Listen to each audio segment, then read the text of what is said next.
Selama itu kata di YouTube, jangan kali badan selama itu. Selama Gus Bahak kata. Tapi saya sendirian tinggal selama pulau iklan obat kuat.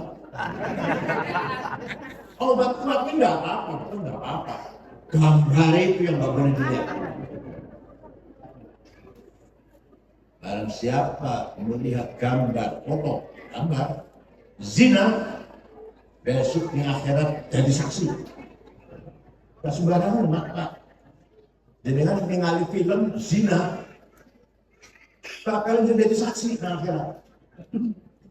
Ya ningali kalau nyaksiin berarti kan.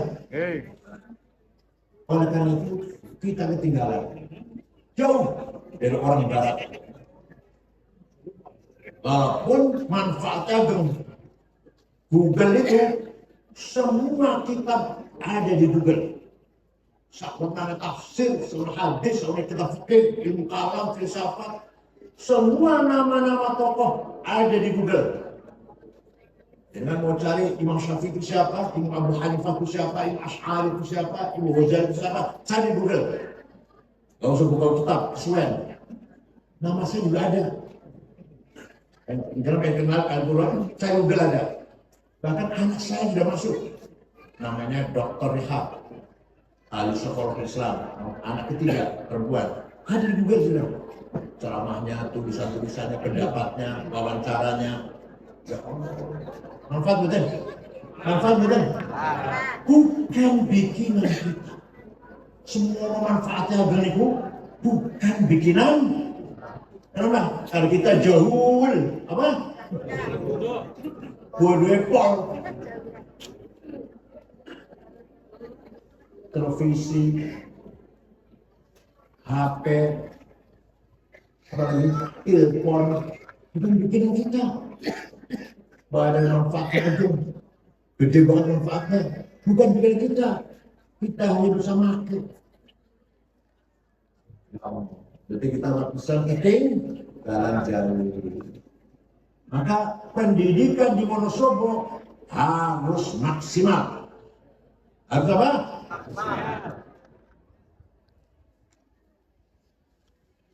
Thalabul ilmi fardhatun.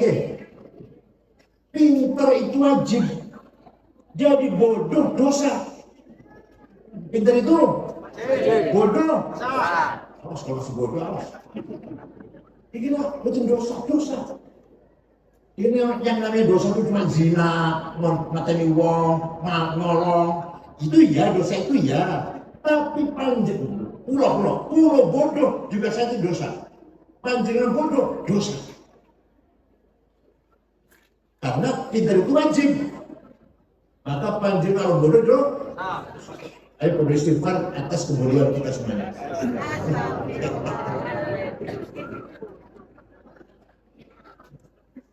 Para ulama dulu berjasa besar menggagas ilmu supaya pintar umat Islam, supaya benar. Sehingga titik tulisan Arab awalnya nggak ada titiknya. Mushaf Utsman di Pulau Gadah, fotokopinya, nggak bisa baca saya. Ba, ta, nun, ya sama, nggak ada bedanya. Yang pertama kali menyempurnakan tulisan Arab diberi titik, waktu nukat al huruf, ba titik siji sorta, titik orang dhuwur, telung dhuwur, jim tengah, hak non titik, kha titik siji dhuwur. Yang menggagas namanya ulama, bukan sahabat. Abul Aswad Ad-Du'ali, wafat tahun 62 Hijriah. Siapa namanya? Abul Aswad Ad-Du'ali. Bukan orang Yaman, bukan. Tenang. Bukan Mbak Alwi lah.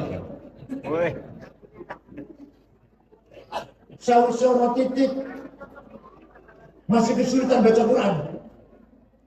Maka ada ulama namanya Imam Khalil bin Ahmad Al-Farahidi dari Farhad, Afghanistan sekarang. Farhad itu. Siapa namanya? Khalil bin Ahmad Al-Farahidi. Membikin syakal fathah, dhammah, kasroh, fahaten, domaten, kasroten, tasdid, sukun. Siapa bikin? Khalil. Jawab. Siapa yang bikin? Khalil. Jadi sarapan ampas kelapa ini. Sarapan itu susu campur madu campur jahe merah, telur, cerdas otaknya. Sarapan ampas kelapa.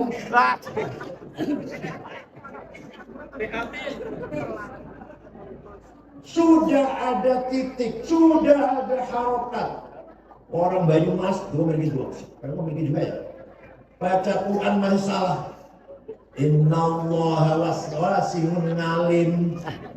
Kalau panggil saya Kiai Samit ngakil. Orang semua betul betul. Betul ya? Mas, men. Maka ada seorang ulama yang menggagas, ngarang, membikin ilmu tajwid di tilawatil Quran.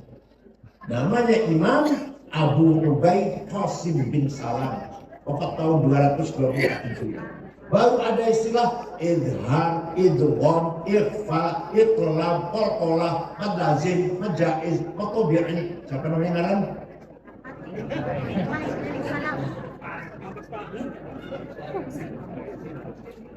Siapa? Namanya ada siapa? Qasim. Abu Ubaid Qasim bin Salam. Tahun 224. Jangan Nabi sahabat betul-betul mutajwid. Tapi sahabat baca Qurannya benar. Apa-apa beda Quran. Sahabat apa-apa beda Quran. Betul-betul tulisan, betul-betul titik, betul-betul harokat, betul-betul tajwid. Langsung dari Rasulullah. Paham betul. Ulama ijtihad, kerja keras agar umat Islam benar dalam membaca Quran. Panjenengan punya hutang budi pada Syekh Abdul Ali, punya budi pada Syekh Khalil bin Ahmad Al-Farahidi, punya hutang kepada Syekh Abu Ubaid Qasim bin Salam. Paham betul? Ijazah ulama itu. Tahun 99 Hijriah, Khalifah Umar bin Abdul Aziz resah, gelisah karena banyaknya hadis palsu. Qala Rasulullah bohong, banyak itu. Maka Khalifah Umar bin Abdul Aziz tahun 99 Hijriah memanggil ulama namanya Syihabuddin Ar-Romahurmusi. Siapa? Syihabuddin Yang keras, biar ingat yang keras. Siapa? Syihabuddin Ar-Razi. Syekh bisa nggak bikin ilmu metode untuk menseleksi berita khobar hadis? Insya Allah bisa. Seminggu ilmunya jadi. Khalifah sudah ilmunya apa namanya? Mustalah hadis. Hadis sahih kalau memenuhi 4 syarat. Antara guru dan murid ketemu. Saya mengatakan, kata Mbah Hashim Ash'ari bohong, karena saya nggak ketemu, nggak sahih itu. Kalau saya bilang kata Gus Dur, sahih, karena saya ketemu Gus Dur. Paham ya? Nomor 2, gurunya hafalannya kuat, nggak pernah lupa. Nomor 3, gurunya cipah, nggak pernah nyolong sendal masjid. Ya, kalau di kitab contohnya tidak pernah mencuri sebutir bawang. Kalau saya contohnya nyolong sendaning masjid atau duit kotak tolong sedikit. Nomor 4, adil kelakuannya si guru ini. Baru hadis sahih. Kurang 1 syarat turun hadis hasan. Kurang 2 turun hadis dhaif. Dhaifnya munqati', maqtu', mauquf, mursal, mu'allal, mu'an'an sampai ke munkar. Paham betul? Nah, yang ngarang ilmu hadis siapa?